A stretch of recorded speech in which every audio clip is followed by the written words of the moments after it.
Alright, as promised in this video, I will be talking about the different kinds of belief. Of course, just as I understand it, I will be sharing with you my thoughts.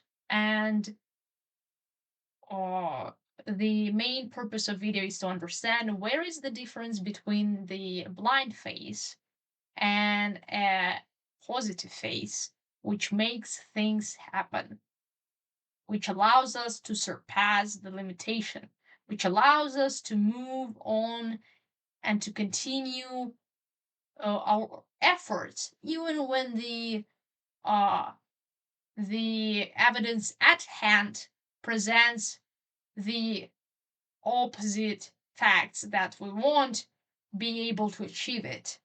Yet we believe and we push on and we do achieve it.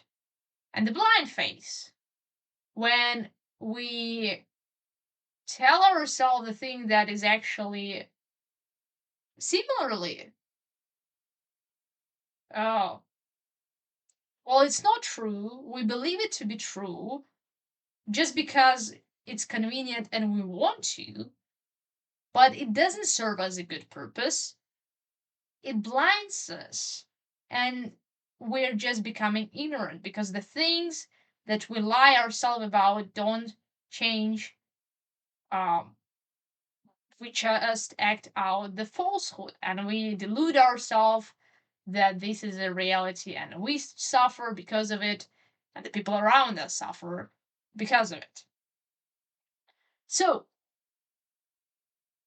um, what could make a difference? They both of these, let's say, beliefs, they seem to be really similar. That is, you're sure about something you can't see. You're sure about something that doesn't have perfect evidence for it. Um, and you're hopeful. And so, well, how do you know that there is something is a has a is a hope for good and hope that breaks you down? Um, so, well, let's start thinking about it. And first question I want to ask is what would make up the blind face? What would make up the blind face? Why would faith be blind or belief be blind, right? What is that blindness about? And if you think a bit about it, it's really about not seeing something actually, but it's something like trying to conceal the what we already saw. This is more like a blind face, not something what you actually didn't see, but something that you did see, even if for a little, and then you conceal it. You lie to yourself that you didn't. You try to pretend. You try to hide your consciousness, and you try to force the opposite believe that no, uh I didn't know, I didn't see that information when you actually did. You're deceiving yourself. um so uh the blind phase is about the censorship of what you of knowledge, of what you do know, or of what you want to know. Maybe it's a censorship of inquiry. Because you can't truly blame yourself for being blind, not seeing what you just happen not to even see, right? So if there is a fault, which is which means that it is you to blame, it means that, well, it means that you have been responsible for something and you didn't do that. So you either been responsible for trying to know, like for the uh, inquiry process of discovery process. Like you haven't tried to be honest, you haven't tried to be open, and this would be the censorship too. Or it is about the concealing, like concealing, right, of the information that you already know, like trying to deceive yourself, that you try to hide this knowledge or try to censor it essentially. So it's a censorship of inquiry, like not being open, not being honest, or it's a censorship of knowledge, of information that you do have. Um, so the black face is more about the censorship, when you don't allow yourself to ask questions that you do have, even if they're underneath, if they're on subconscious level, somewhere there in you, you did have this question, and but you didn't have a gut to ask them yourself, to be honest, to be open about it, and to think about it. You suppress the knowledge, you suppress the knowledge. This is so important, the suppression of information which could change you, the suppression of the information which could be useful to you. Because the information that our consciousness takes and receives, it's also a feedback, right? You don't notice everything, you don't notice everything. So many details that just pass by without you noticing them. But the things you do notice, the thing that your consciousness, your perception grabs, they could be important to you. This information could be right for you for some certain reasons. Maybe you grab that because it's been related to you somehow, maybe because it's been surprising, maybe because it's been contradictory, which is also showcase that you do the truth seeking, that you have this truth seeking process. You don't only see what answers your beliefs, you see what contradicts them, you see something surprising, something opposing, something you fear also. Well, because that's what you don't know but have to know can save you. Or knowing what you didn't know but what was important to know can be life saving, right? And so when you actually catch that information, which is a good feedback, doesn't matter if it's opposing what you believe, doesn't matter if it's surprising or shocking or actually comforting and nice.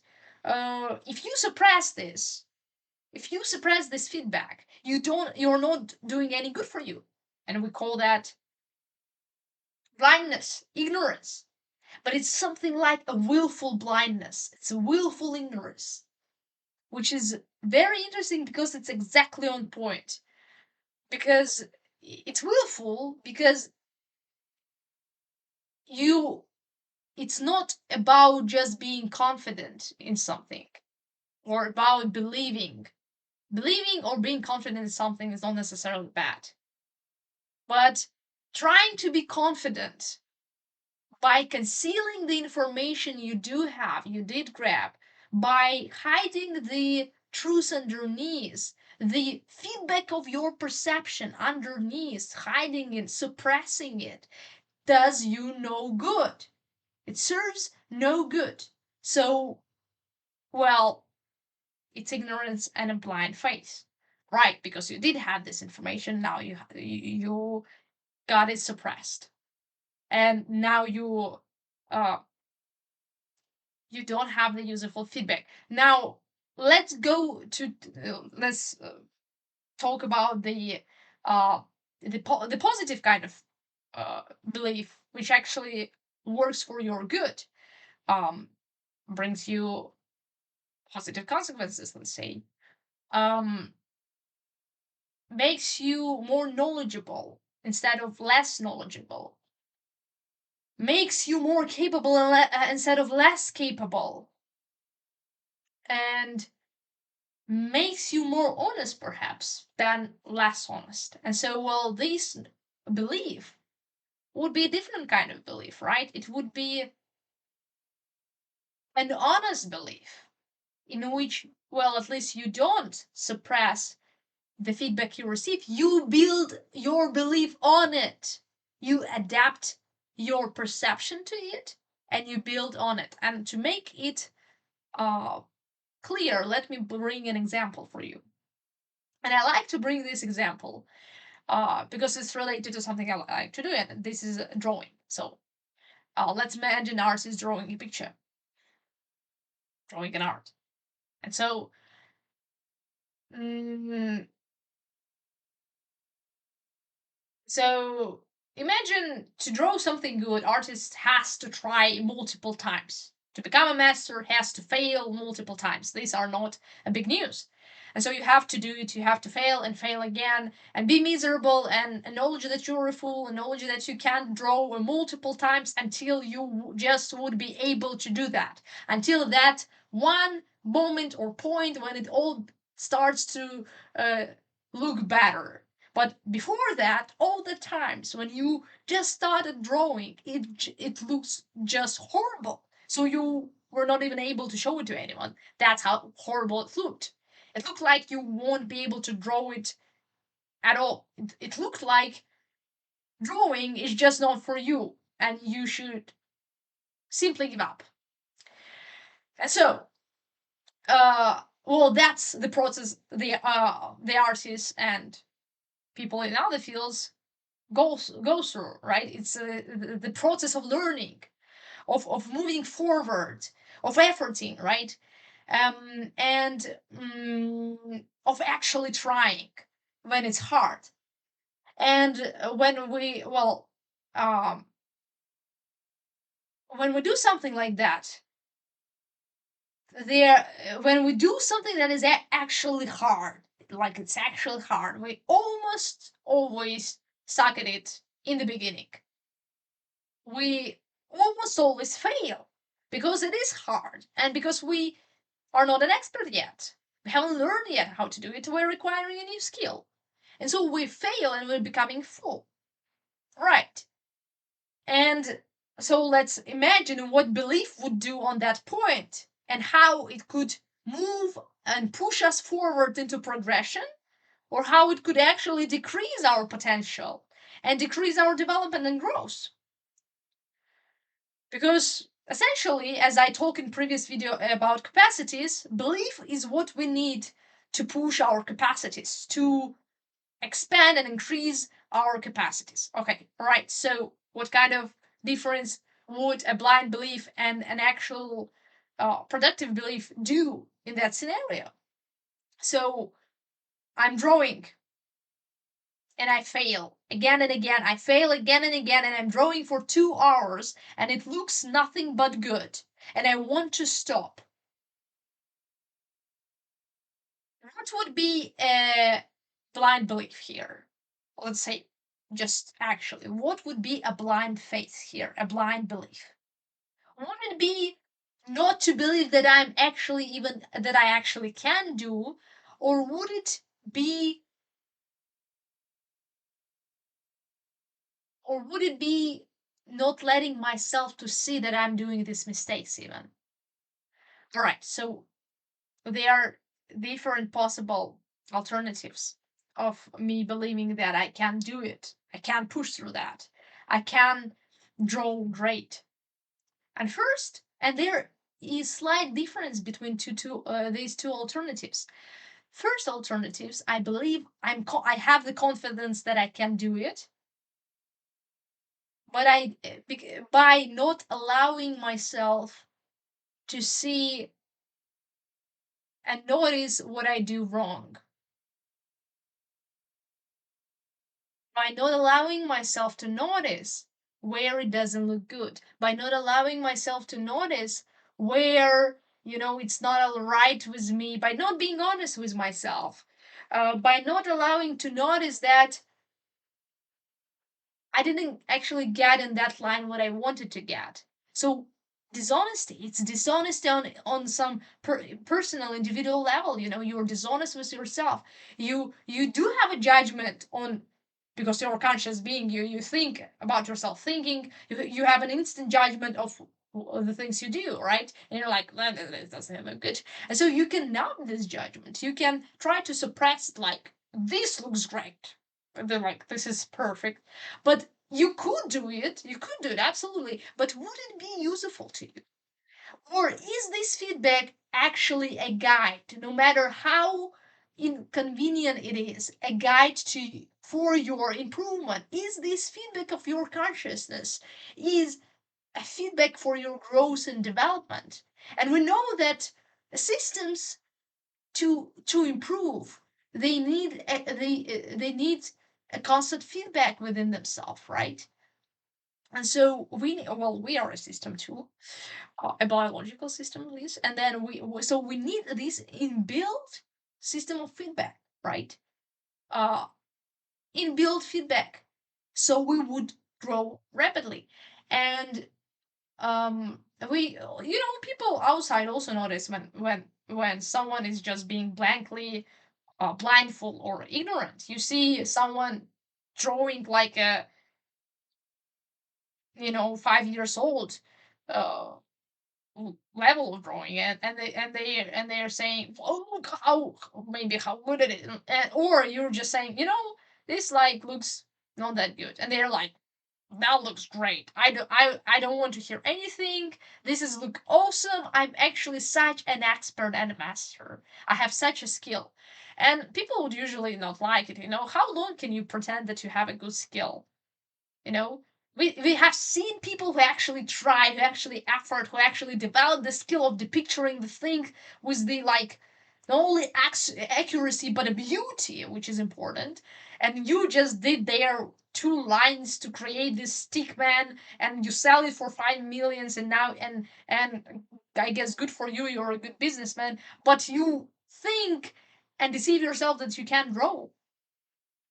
You can say you're being creative, but maybe you're not that good in actually just depicting how it looks like. At least about be honest with yourself, right? So that's what we sometimes don't want to tell people who are blankly ignorant about something, right? uh they think they are the central universe, because they are suppressed, they suppress the criticisms and the feedback. Well, we do that all the time too, so it's not be just judgmental of others. So anyway, now let's bring an alternative example. When you when you do draw and you do fail, and you see that, oh, it doesn't look great, yeah, this doesn't look great, I should do rather the other way. Oh, okay, this is better, but not that good. Maybe if it would be this way, okay, that would be better. And so you already have this feedback that your consciousness gives you, but you are open and honest about it, and you use it to develop. You're not suppressing it. You're not suppressing your inquiry. Also, like, if you would see, like, oh, how, like, would it be better if I, oh, no, no, no. So that person who is blindfold would say, oh no, I'm already the best. So I don't need to think, I don't need to have this thought, would it be better to do it the other way? Because I'm already perfect, right? So, which is also interesting, like, the ignorance seems to be assumption of you being uh having a god role, sort of. You're perfect, you're at the center. It's like not being honest perhaps about your limitations, assuming you're anyway. But this is an interesting sort. uh, Honesty is also about the honesty of your honesty about your weaknesses, right? Anyway, and so now the artist which would also believe but have a belief working for him would be the kind of artist who would use this feedback of consciousness constantly as he moves on. In each second, he's open and honest, and he uses it to achieve his goal. He doesn't give up. He still believes he can. Why? because he actually can. Because he actually does see it as the possibility. He's being honest with himself, right? And it doesn't work out at the moment, but in each moment, he's being honest what he could do to make that achievable, right? So maybe, of course, there are too many questions left about these two kinds of beliefs, but I think it's a good uh, differentiation between those kinds of beliefs: the blind faith, the blind belief, and the the belief that pushes you to actually grow. Uh, the belief that you need to enlarge your capacities, to push when it's hard, but the kind of honest belief, the kind of belief that doesn't suppress the knowledge, that doesn't suppress the inquiry, the kind of belief that uses the feedback, and the kind of belief that makes you grow. Yes, that would be a good interpretation of it.